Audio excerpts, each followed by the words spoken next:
Kita bahas serangan Amerika Serikat ke Venezuela dan penangkapan Presiden Nicolas Maduro bersama Guru Besar Hukum Internasional Universitas Indonesia, Profesor Hikmahanto Juwana. Selamat malam, Prof. Hik. Ya, selamat malam.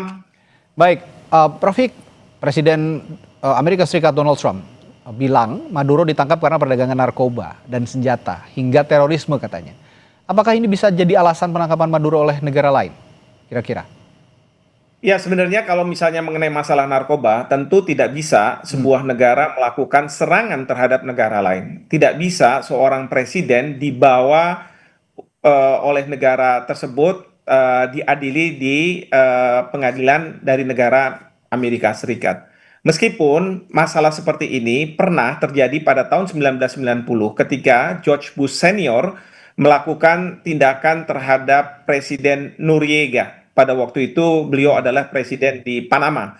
Masalahnya sama, berkaitan dengan masalah narkoba, lalu kemudian dibawa ke pengadilan di Miami. Kali ini Maduro dibawa ke pengadilan di New York. Sebenarnya hal seperti ini tidak bisa dibenarkan. Nah, kalau misalnya ini bisa dibenarkan, menjadi pertanyaan bagi kita, bagaimana dengan Perdana Menteri Netanyahu yang melakukan kejahatan Ya. Kemanusiaan? Bukankah dia harusnya juga bisa diadili di sebuah negara ya dengan paksaan seperti itu? Saya yakin pasti Amerika Serikat tidak akan setuju dan dia akan melakukan serangan terhadap siapapun yang akan melakukan tindakan seperti ini kepada Perdana Menteri Netanyahu.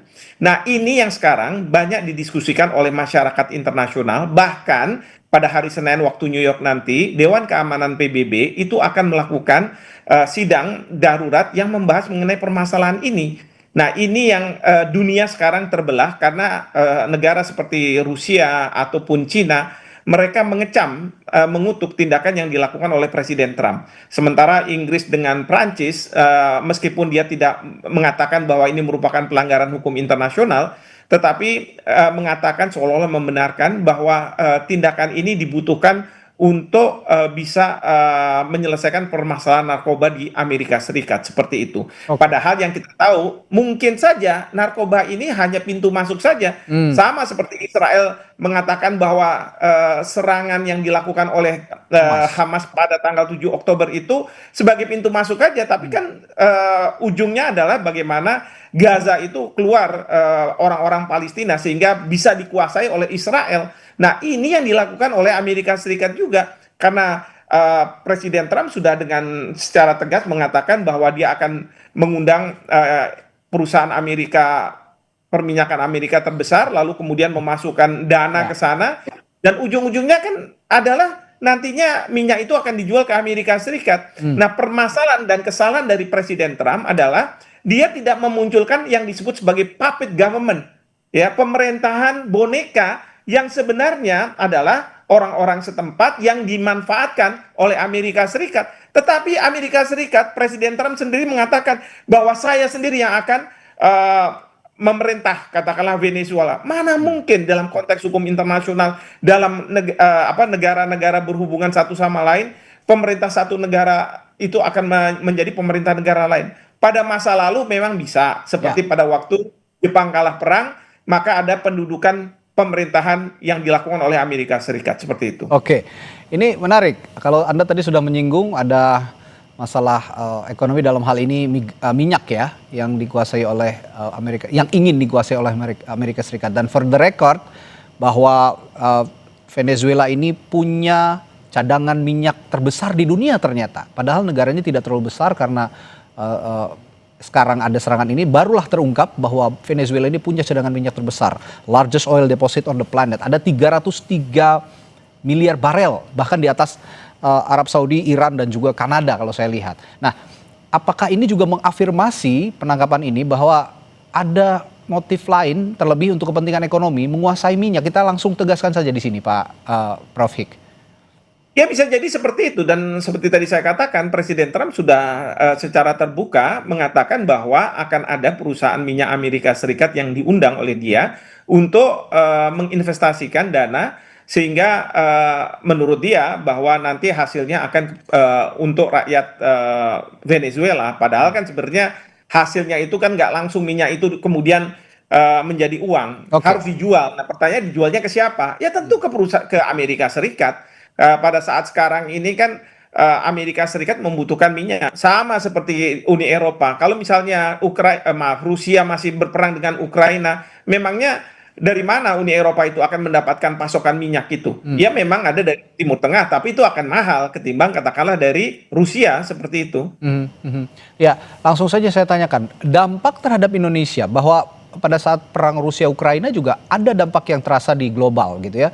Gandum segala macam menjadi sulit dan naik harganya. Nah kalau sekarang dengan serangan Amerika ke Venezuela, dampak yang paling terasa di Indonesia yang harus juga diwaspadai. Mengingat Indonesia juga punya cadangan energi melimpah juga nih. Ya, pasti akan ada pelambatan perekonomian dunia dan itu akan berdampak pada pelambatan ekonomi di Indonesia.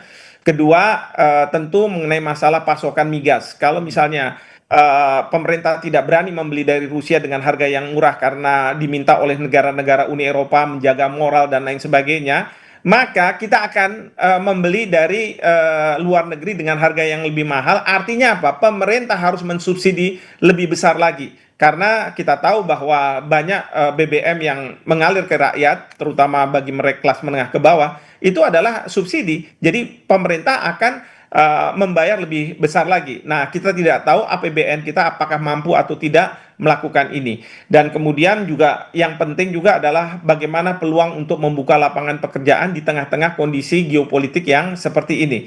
Ini yang jadi permasalahan-permasalahan bagi Indonesia.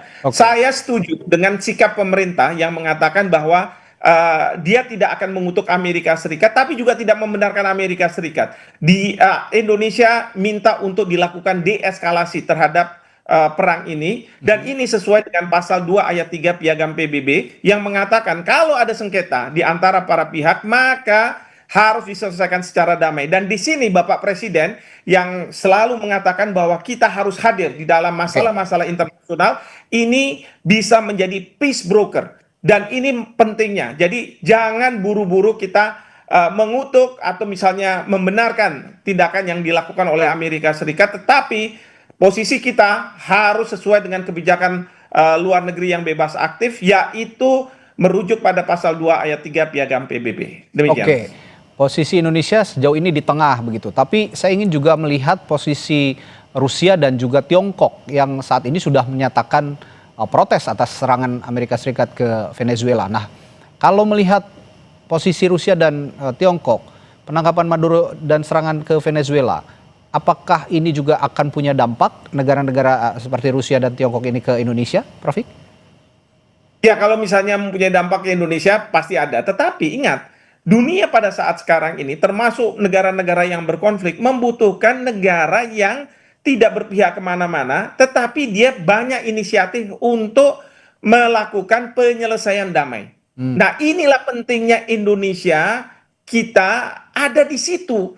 Jadi kalau misalnya semua berpihak, lalu siapa yang akan melakukan proses peace broker ini? Kan tidak ada. Nah, disinilah pentingnya Indonesia.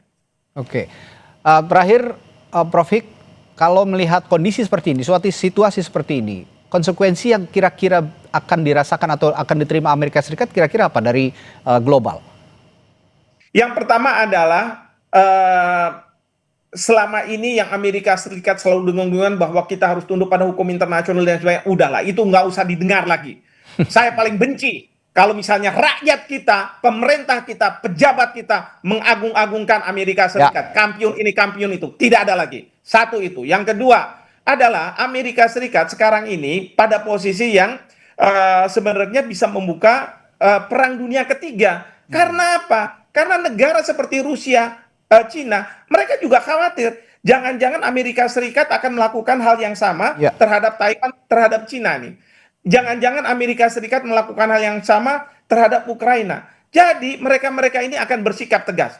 Nah, oleh karena itu di sini yang saya khawatirkan sekali adalah perang dunia ketiga ini bukannya tidak mungkin akan terjadi begitu. Kalau tidak ada deeskalasi konflik antar negara-negara yang terlibat seperti itu, Mas. Baik. Terima kasih analisisnya, Guru Besar Hukum Internasional Universitas Indonesia, Profesor Hikmahanto Juwana di Sapa Indonesia Malam. Sampai ketemu lagi, Prof Hik, sehat selalu. Baik, terima kasih. Saudara, warga di Temanggung terpaksa memutar jalan hingga belasan kilometer akibat jalan terputus.